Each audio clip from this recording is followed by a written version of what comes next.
أنا فهمتكم يا نعم، أنا فهمتكم وفهمت الجميع، البطال والمحتاج واللي طالب مزيد من الحريات، فهمتكم.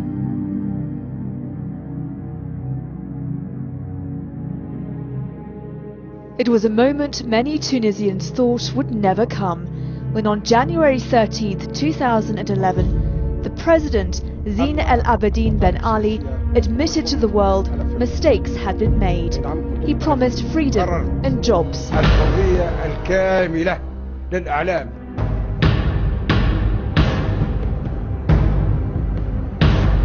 But it was too late.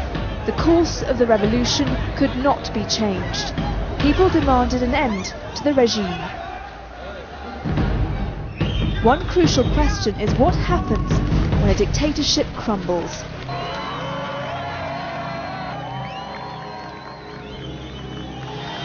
In Tunisia's case, on January 14th, thousands of people came out onto the streets. Chaos spread quickly. Ben Ali fled the country, and Tunisians were left wondering who will lead the country. Dr. Mohamed Belhossein, resident representative of the United Nations Development Programme in Tunisia, witnessed the change. Overnight, you become ignorant of whom you're going to be dealing with, what is their orientation, what are their priorities, how we're going to start working. Fouad Mbaza, head of parliament at the time, became the interim president. There would be an election within the year. Everything accelerated, where you had first to figure out what to do, second to do it quickly because time was running, and third you had to deliver. Right after the revolution, people were very much aware that the old framework is obsolete.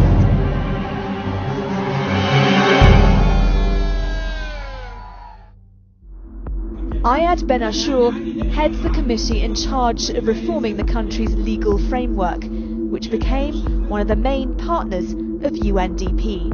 تجربة انتخابية جديدة مبنية على معايير جديدة وعلى عمل جديد وعقلية جديدة تماما، ولكن هذا كان يتطلب أشياء عديدة. كان يتطلب أولا قانون انتخابي جديد، كان يتطلب إحداث هيئة مستقلة تشرف وتنجز العملية الانتخابية. A series of meetings were held with civil society and leaders of political parties. We tried to mobilize expertise in these two domains and putting them in relation with the committee in charge of rewriting the new law. So it was the first time in Tunisian history to have 46 political parties sitting together in the same room discussing something that is of most concern to them.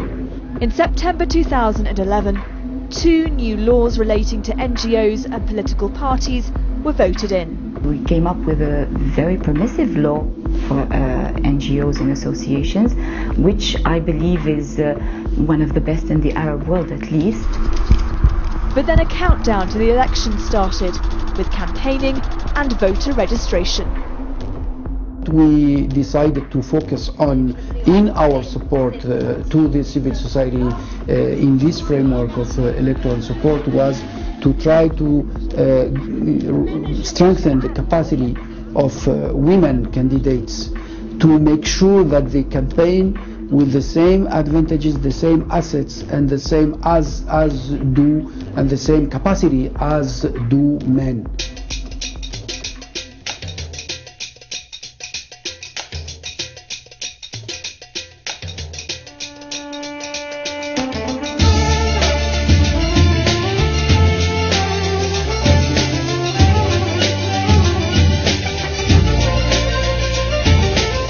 We decided to bring young singers together instead of taking one big figure of the art of Tunisia. We preferred to give a chance for younger singers.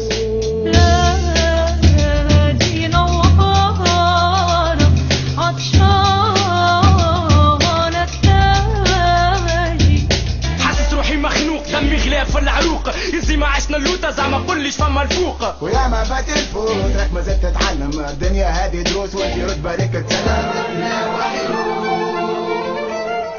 يا شعب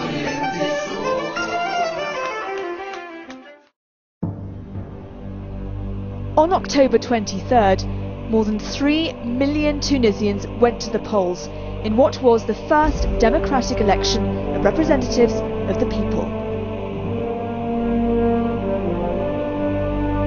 أول مرة نلقى في 20 سنة، أول مرة انتخبت مرة في انتخابات بلدية لقيتها فارغة.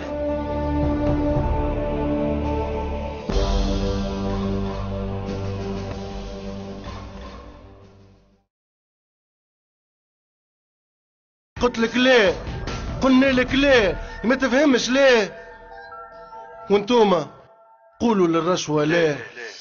UNDP made fighting corruption one of its main priorities. We supported them by bringing some expertise in Tunisia and by organizing some exchange of experience in the area of corruption and how to tackle it, how to address it. The security services were one of the key instruments of the Ben Ali regime. UNDP, along with the Tunisian authorities, began reforms to foster respect of human rights. Un des axes sur lesquels on a travaillé avec le ministère de l'Intérieur, l'amélioration de l'accueil et de la relation du citoyen avec l'officier de l'ordre public, donc avec la police. On travaille aussi sur le développement de procédures opérationnelles en rapport avec le respect des droits de l'homme. In the midst of a Tunisian uprising, civil war broke out in neighbouring Libya. Overnight, Tunisians living off trade with Libya lost their livelihoods and saw an influx of thousands of Libyan refugees. UNDP reacted swiftly to this growing crisis, launching projects in the south of Tunisia. We managed to provide short-term employment to 500 people. We mainly train them on organizational capacities that included roles in the associations, the financial management, administrative management, dealing with authorities, reporting. في العهد السابق هناك حلقة مفقودة، هي حلقة الجمعيات المجتمع المدني بكل عامة. الحلقة هذه شنو دورها؟ هي تساهم في سد الفراغ الموجود بين مؤسسات الدولة، أي الدولة كل، وبين الشعب. After revolution comes transition. In Tunisia, justice and the writing of a new constitution are major challenges. Comme vous savez, dans beaucoup de pays, quand ils sortent d'une période de dictature, il faut essayer de tourner la page. Tourner la page, pas n'importe comment. Il faut vraiment voir quelles sont les malversations qui ont été faites, quels sont les responsables, et puis trouver une solution pour que le pays avance aussi. Political leaders say Tunisia has to be committed to reconciliation, but before that, it must uncover the truth about the past.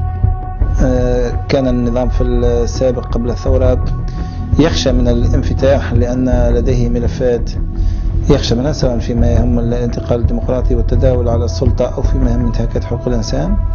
نحن لم تعد لنا مثل هذه المخاوف. Tunisia has made a lot of progress in a short space of time, but it still needs a new constitution and to elect a new government. Les processus de transition, c'est pas tous les jours que ça se déroule. Dans la vie d'une nation, ça arrive peut-être une fois à l'échelle d'une génération ou de 2 générations. Mais du point de vue des Nations Unies, le développement ne peut pas être fait indépendamment des citoyens. C'est un développement pour l'homme. There is commitment from UNDP to support this political process and, crucially, stand by the Tunisian people and their struggle for freedom.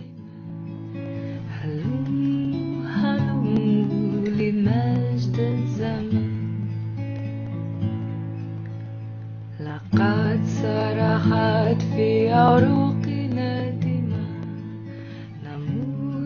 نموت ويحيا الوطن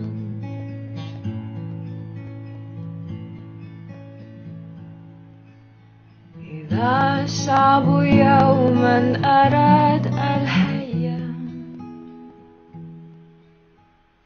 لابد أن يستجيب